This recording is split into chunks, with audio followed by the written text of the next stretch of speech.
Hi hello people, welcome back to our channel. మన ఛానల్ని ఇంకా ఎవరైనా సబ్స్క్రైబ్ చేయనట్లయితే ఖచ్చితంగా సబ్స్క్రైబ్ చేసి చూడండి.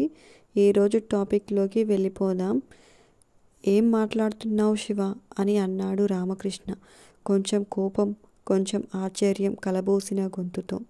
ఆ మాటలు వినగానే అప్పటి వరకు సంతోషంగా ఉన్న శకుంతల మొహంలో రంగులు మారిపోయాయి. పెద్దబాబు, ఫోన్ స్పీకర్లో పెట్టు అని అంది. రామకృష్ణ ఫోన్ స్పీకర్లో పెట్టాడు. అవును డాడీ, అత్తకి బావకి ఇప్పుడిప్పుడే పిల్లలు వద్దు అంట, అందుకే రేపు హాస్పిటల్కి తీసుకువెళ్ళి అబార్షన్ చేపిస్తాను అని అంటున్నారంట. అందుకే రాధ ఏడుస్తుంది. ప్లీజ్ డాడీ, మీరు నాని అత్తతో బావతో మాట్లాడండి. నేను చెల్లి ఏడుస్తుంటే చూడలేకపోతున్నాను అని అన్నాడు శివ. ఆ మాటలు వినగానే గిరిజకి కళ్ళ వెంట నీళ్లు వచ్చాయి. ఉన్న చోటే కూలబడిపోయింది. గిరిజ, ఏంటిది? ఇప్పుడు ఏమైందని? అత్తగారు ఉన్నారు కదా, నువ్వు బాధపడకు అని నచ్చ చెప్పింది సునంద. శివ, నువ్వు బావకి ఫోన్ చేసి అది కోపంగా మాట్లాడకు. ఆవేశంలో మాట జారితే తర్వాత బాధపడినా ప్రయోజనం ఉండదు. మేం అత్తయ్యతో బావతో మాట్లాడతాం, సరేనా అని అన్నాడు రామకృష్ణ. సరే డాడీ, నేను ఏం మాట్లాడను, కానీ మీరు బేబీకి ఏం కానివ్వకుండా చూడండి, లేకపోతే నాకు కోపం వస్తుంది అని అన్నాడు శివ. నేను ఇటు నుంచి ఇటే ఫ్లైట్ టికెట్ బుక్ చేసుకొని హైదరాబాద్ వెళ్ళి రాధను తెచ్చేసుకుంటాను అని అన్నాడు శివ. శివ, ఎవరికీ ఏమి కాదు, నిన్ను ఆ కోపమే తగ్గించుకోమన్నాను. నువ్వు ఎక్కడికి వెళ్ళకు, నేరుగా మన ఇంటికి వచ్చేయండి అని ఫోన్ పెట్టేశాడు.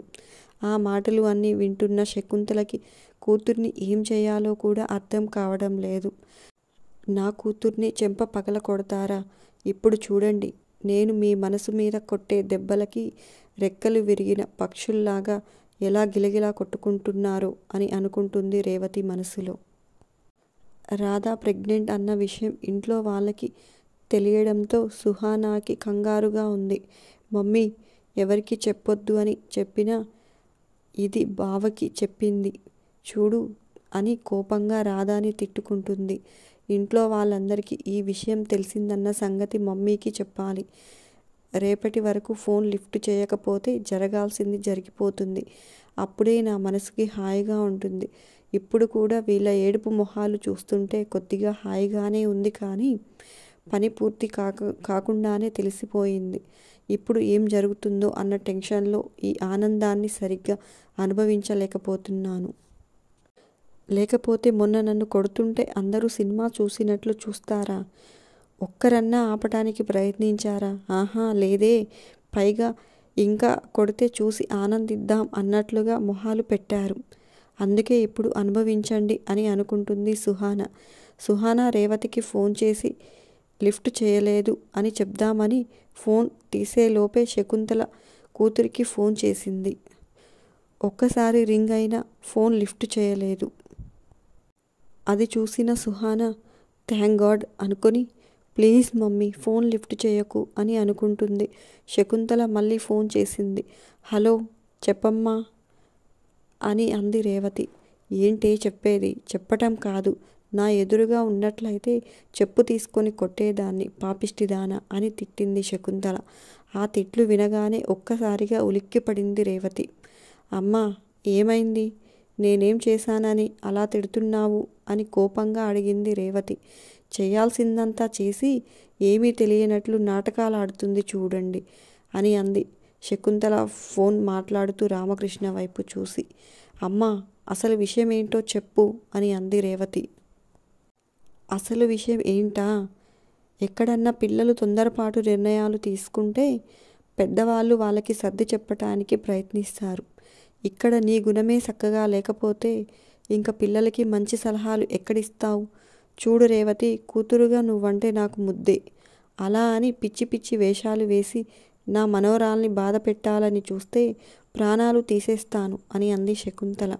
రాధా విషయం చెప్పేసింది అని అనుమానం వచ్చి కోడలి మీద వస్తున్న కోపాన్ని అణుచుకొని ఏం తెలియనట్లుగా ఇప్పుడు నీ మనవరాలకి వచ్చిన బాధేంటో అని అంది.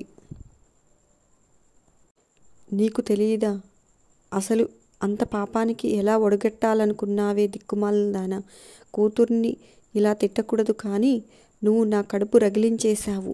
ఎవరైనా కడుపులో బిడ్డను చంపుకుంటారు అంటే నీకేం పోయే కాలం వచ్చిందే? నువ్వసలు అమ్మవేనా? ఇంటికి వారసులు వస్తుంటే కడుపులోనే చిదిమెయ్యాలని చూస్తావా? అసలు నా మనవరాలికి ఇష్టం లేకుండా ఈ నిర్ణయం తీసుకోవడానికి నీకెవరిచ్చారే ఈ హక్కు? నీ తప్పుడు నిర్ణయాలకి ఒక తల్లి ఎంత తల్లడిల్లిపోతుందో నీకు తెలుసా? అసలు అమ్మ అంటే అర్థం తెలుసా నీకు అని అరిచింది. మా పిచ్చి కానీ అవన్నీ తెలిస్తే నువ్వు ఈ నిర్ణయం ఎందుకు తీసుకుంటావు అని అంది కోపంగా. అమ్మా, ఈ నిర్ణయం నా ఒక్కదానిదే కాదు, వంశీది కూడా అని అంది రేవతి ఉక్రోషంగా. నోర్ముయ్, వాడు అంటే చిన్నవాడు. తెలుసో తెలియకో ఒక మాట అంటే తప్పు నానా అని చెప్పాల్సింది పోయి నువ్వు ఇంకా వంత పాడుతావా అని అంది శకుంతల. అమ్మా, నేనన్న దాంట్లో తప్పేముంది? ఇప్పుడు రాధ ఆ కడుపుతో కాలేజీకి ఎలా వెళ్తుంది? రేపు పుట్టే బిడ్డ తర్వాత చదువు ఎలా సాగుతుంది అని అంది రేవతి. ఆ సంగతి రాధ చూసుకుంటుందిలే, నువ్వు కంగారు పడకు. ఒక తల్లికి బిడ్డ కన్నా ఏది ఎక్కువ కాదు. కాలేజీలో అందరూ నీకులాగానే ఆలోచించే వాళ్ళే ఉండరు. అర్థం చేసుకుని సహాయం చేసే వాళ్ళు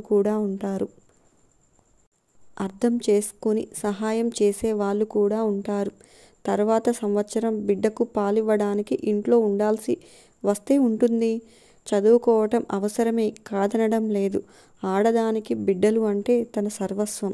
వాళ్ళ కోసం 1 సంవత్సరం చదువు లేట్ అయితే కొంపలేం అంటుకుపోవులే అని అంది శకుంతల కోపంగా. అది అంత ముఖ్యం కాకపోతే మరి నీ మనవడు పెళ్ళాన్ని కూడా ముందు 2 పిల్లల్ని కనవనకపోయావా? తర్వాత చదువుకుంటుందిలే, తొందరేముంది అని అంది రేవతి వెటకారంగా. దేవుడు దయతలిచి నిజంగా మాకు ఆ వరాన్ని ప్రసాదిస్తే నీకులాగా ఆలోచించము. నిజంగానే ఆ బిడ్డను నెత్తిన పెట్టుకుంటాము. ఎందుకంటే వాళ్ళు నా సంతానం, నా కన్న పిల్లలు అని అంది శకుంతల ఉద్వేగంగా. ఆ మాటలు వినగానే రామకృష్ణ ఆలోచనల్లో పడ్డాడు. శివని శక్తిని దూరం చేసి తనేమన్నా తప్పు చేస్తున్నాడా అని మనసులో అనుకుంటున్నాడు. రేపో మాపో శక్తికి 18 ఏళ్ళు వచ్చేస్తాయి. ఆ తర్వాత ప్రభుత్వం వాళ్ళు అనుమతినిస్తే ప్రేమించి పెళ్లి చేసుకున్న వాళ్ళని దూరం చేసే హక్కు తనకు ఎవరిచ్చారు? అవును, నా శివ దూకుడుకి తాళం వెయ్యాలి అంటే తను కూడా సంసారం, పిల్లలు, కుటుంబం అనే బాధ్యతల్లో ఇరుక్కోవలసిందే, తప్పదు అని అనుకుంటున్నాడు రామకృష్ణ మనసులో. ఈ వాదనలు అంతా అనవసరం. నేను చివరిగా చెప్పేది ఒక్కటే, మీ నిర్ణయాలు మార్చుకుంటే రాధ మీ ఇంట్లో ఉంటుంది. లేదు మాకు చిన్నతనం అనుకుంటే రేపు కన్నా హైదరాబాద్ వస్తాడు. తనతో వాళ్ళ చెల్లెల్ని పంపించేయండి. మేం చూసుకుంటాము. మా పిల్లలు మాకేం భారం కాదు. లేదంటే చెప్పు, నేనే హైదరాబాద్ వస్తాను అని అంది శకుంతల. ఆ మాటలు వినగానే రేవతి భయపడిపోయింది. అమ్మ వస్తే తన పరిస్థితి ఏంటో ఊహించుకుంది. అంతే, ఒక్కసారిగా ఒళ్ళంతా చెమటలు పట్టేశాయి. ఆ భయాన్ని కనిపించనివ్వకుండా నాదేముంది, వంశీ ఇష్టమే నా ఇష్టం, వాడేదంటే నేను అదే అని అంది. సరే, నువ్వు పిల్లల్ని సూటిపోటి మాటలను అని దాని మనసు కష్టపెట్టకు. ఈ వయసులో తల్లి ఎంత సంతోషంగా ఆరోగ్యంగా ఉంటే పుట్టబోయే పిల్లలు కూడా అంతే ఆరోగ్యంగా హుషారుగా ఉంటారు అని చెప్పి ఫోన్ పెట్టేసింది. వంశీకి ఫోన్ చేసింది. వంశీ ఫోన్ లిఫ్ట్ చేయగానే ముందు కొంచెం కోపంగా మాట్లాడింది శకుంతల. నువ్విలా చేస్తావని అస్సలు ఊహించుకోలేదు నాన్న. సెటిల్ అవడం అంటే ఏంటి? నీకు తినడానికి తిండి లేదా? ఉండడానికి ఇల్లు లేదా? లేక పుట్టే బిడ్డని పెంచే స్తోమత లేదా? నీకేం తక్కువో నాకు చెప్పు ఒకసారి అని అంది. అది కాదు అమ్మమ్మ, రాధ చదువు కూడా కంప్లీట్ కాలేదు కదా అని అన్నాడు వంశీ నిదానంగా. అసలు చదువుకోవాలని శ్రద్ధ వాళ్ళకి, చదివించాలి అన్న శ్రద్ధ మీకు ఉండాలి. కానీ ఈ సంవత్సరం కాకపోతే వచ్చే సంవత్సరం చదువుకుంటుంది. కానీ ఇప్పుడు బిడ్డల్ని వద్దు అనుకుంటే రేపు నీకు కావాలి అన్నప్పుడల్లా పుడతారా అని గ్యారెంటీ లేదు కదా నాన్న. నీకు ఆ బాధ ఎలా ఉంటుందో తెలియదు బంగారం అని నచ్చజెప్పింది శకుంతల. అన్నీ విన్న తర్వాత వంశీ కొద్దిగా ఆలోచనల్లో పడ్డాడు. బిడ్డ మీద రాధాకి మమకారం ఉంటుంది నాన్న. నువ్వు అలా అంటే తను ఎంత బాధపడుతుందో ఒక్కసారి అన్న ఆలోచించావా? ఎంతో సంతోషంగా తన వాళ్ళతో, ముఖ్యంగా నీతో పంచుకోవాల్సిన శుభవార్తని ఇలా బాధగా అంటూ కళ్ళ నిండా నీళ్లు పెట్టుకుంది శకుంతల. పులిలా ఉండే అత్తగారు అలా కళ్ళ వెంబట నీళ్లు పెట్టుకుంటే సునంద, గిరిజ ఇద్దరు చాలా బాధపడ్డారు. అమ్మా, ఏంటిది నువ్వు కూడా అని తల్లిని ఓదార్చారు రామకృష్ణ, మురళి. అమ్మమ్మ ప్లీజ్, నువ్వు బాధపడొద్దు. సారీ అమ్మమ్మ, నేను రాధా చదువు కోసం ఆలోచించాను. ఇంకా నేను బిజినెస్ పనుల్లో అటూ ఇటూ తిరుగుతూ ఉంటే తను ఒక్కటే ఈ బాధ్యతలు అన్నీ మోయలేదు అని అప్పుడే పిల్లలు వద్దు అనుకున్నాను. కానీ నాకు పిల్లలంటే ఇష్టం లేక కాదు. రాధాకి ఇష్టం లేకుండా బలవంతంగా ఏదీ జరగదు. ఐఎమ్ సో సారీ అమ్మమ్మ అన్నాడు వంశీ. సారీ నాకు కాదు నాన్న, రాధాకి చెప్పు. సారీ నాకు కాదు నాన్న, రాధాకి చెప్పు. పిచ్చి తల్లి భయపడిపోయింది. ఎక్కడ తన బిడ్డ తనకు దూరం అయిపోతుందో అని. తనని జాగ్రత్తగా చూసుకో నాన్న అని మరీ చెప్పింది శకుంతల. సరే అమ్మమ్మ, ఇంక నుంచి ఎప్పుడు ఇలాంటి పొరపాట్లు జరగవు సరేనా అని అన్నాడు వంశీ. మంచిది, ఇంకా ఉంటాను అని ఫోన్ పెట్టేసింది. గిరిజ అత్తగారి వైపు కృతజ్ఞత భావంగా చూసింది. ఎన్నిసార్లు లోపల అత్తగారికి కూతురు అంటే ప్రేమ అని తిట్టుకుందో లెక్క పెట్టుకోలేదు. అత్తగారు ఇప్పుడు కూతుర్ని తిడుతుంటే అప్పుడు అర్థమైంది గిరిజకి తను ఎంత తప్పు చేసిందో. అత్తయ్య మేలు ఈ జన్మలో మర్చిపోలేను అంటూ 2 చేతులు జోడించింది. ఓసి తిక్కలదానా, నేను నీకేం మేలు చేశానే? నా పిల్లలు అందరూ నా శరీరంలోని భాగాలు లాంటి వాళ్ళు. ఏ భాగం బాగోలేకపోయినా నేను కూడా బాధపడతాను అని అంది శకుంతల. ఆ మాటలు వినగానే అందరూ తేలిగ్గా ఊపిరి పీల్చుకున్నారు. ఎక్కడ ఎవరికి ఫోన్ చేస్తాడో అని రామకృష్ణ శివకి ఫోన్ చేసి నాని అత్త వంశీతో మాట్లాడింది అని చెప్పాడు. ఏమన్నారు అని అడిగాడు శివ ఆత్రంగా. అత్త కొంచెం గుయ్లాడింది కానీ బావ అబార్షన్ చేయించను అని అన్నాడని చెప్పాడు రామకృష్ణ. ఆ మాట వినగానే థ్యాంక్ గాడ్ అని గట్టిగా ఊపిరి తీసుకుని బయటకు వదిలాడు శివ. ఈ అత్తతో కాదు డాడీ, మనం రాధాని తీసుకువచ్చేసుకుందాం. డెలివరీ అయ్యాక పాపో బాబో పుట్టిన తర్వాత పంపిద్దాం అని అన్నాడు. ఆ మాట వినగానే రామకృష్ణ చిన్నగా నవ్వి వద్దులే నాన్న, నాని బాగానే అరిచింది అత్త మీద. ఇంకా అలాంటివి ఏమీ చేయదులే అని అన్నాడు. ఓకే డాడీ అని అన్నాడు శివ. రామకృష్ణ ఫోన్ కట్ చేయగానే ఓయ్ రాక్షసి, అబార్షన్ చేయించడం లేదు తెలుసా అని అన్నాడు సంతోషంగా. అది విన్న శక్తికి మనసులో చాలా సంతోషంగా ఉన్నా బయటకు కనిపించనివ్వకుండా నాకెందుకు చెప్తున్నావు? నువ్వు మీ చెల్లెలు మాట్లాడుకోండి అని అంది కోపంగా. ఓహో, ఇందాక నేను కోపంలో అన్న మాటలకి దీనికి బాగా కాలినట్టుందిగా అనుకుంటున్నాడు శివ మనసులో.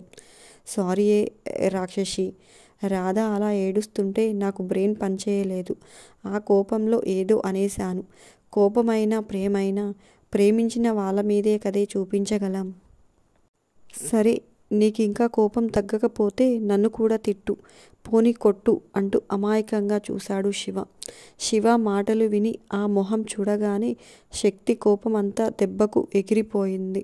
శివ 2 బుగ్గల్ని గట్టిగా లాగుతూ మాయలోడివిరా, నువ్వు నన్ను నీ ఇష్టం వచ్చినట్లు ఆడేస్తావు అని అంది శక్తి.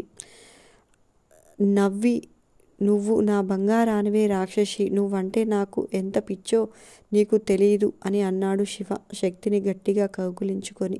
ఈ ముచ్చట్లకేమీ తక్కువ లేదు. కోపం వస్తే మాత్రం నీకేం చేసుకుంటావో తెలీదు, పక్కనోళ్ళని ఏం చేస్తావో తెలీదు అని అంది శక్తి. ఓయ్, కోపం వచ్చినా నిన్నేం చేశానే అని అన్నాడు శివ. నేను నాకేదన్నా అయితేనే కాదు శివ, నీకు ఏదైనా అయినా చాలా బాధపడతాను. ఎంత కోపం వచ్చినా నువ్వు దెబ్బలు తగిలించుకోను అని నాకు మాటివ్వు అని అంది శక్తి. శివ నవ్వుతూ సారీయే రాక్షసి, ఆ టైంలో ఆ కోపం బయటకు రాకపోతే నేను కుదురుగా ఉండలేను. అప్పుడు ఇంకా పిచ్చి పిచ్చి పనులు చేస్తాను. ఈ గోల కంటే అదే బెటర్ అని అన్నాడు. అయితే నీ పిచ్చి పనులు మానవా అని అడిగింది శక్తి. నిదానంగా ట్రై చేస్తాన్లే అంటూ మెడ మీద చెయ్యి వేశాడు శివ. శివలో వస్తున్న మార్పు శక్తికి అర్థమయ్యింది. కానీ ఏం చేస్తాడో చూద్దాం అన్నట్లుగా ఏం అనకుండా ఊరుకుంది. నాకంటే లేట్గా పెళ్లి చేసుకున్నాడు మా బావ. అప్పుడే తండ్రి కూడా అయిపోయాడు. నా బతుక్కు మాత్రం ఇంకా బ్రహ్మచారి బతికే అని అన్నాడు శివ. ఆహాహా, ఏంటి శివ నీ గోల అని అంది శక్తి నవ్వుతూ. గోల కాదే, గోడు. నా గోడు వినిపించుకోవే రాక్షసి అన్నాడు శివ శక్తిని దగ్గరకు తీసుకొని. ఏంటో చెప్పు నీ గోల అనబోయిన నో నీ గోడు వింటాను అని అంది శక్తి నవ్వుతూ. నీ ఫ్రెండ్కి పిల్లలు పుట్టి నీకు పుట్టకపోతే ఏం బాగుంటుందే? రేపు మా చెల్లెలి పిల్లలకి తోడుగా మన పిల్లలు కూడా ఉంటే ఎంత బాగుంటుంది చెప్పు అని అన్నాడు శివ ముద్దుగా.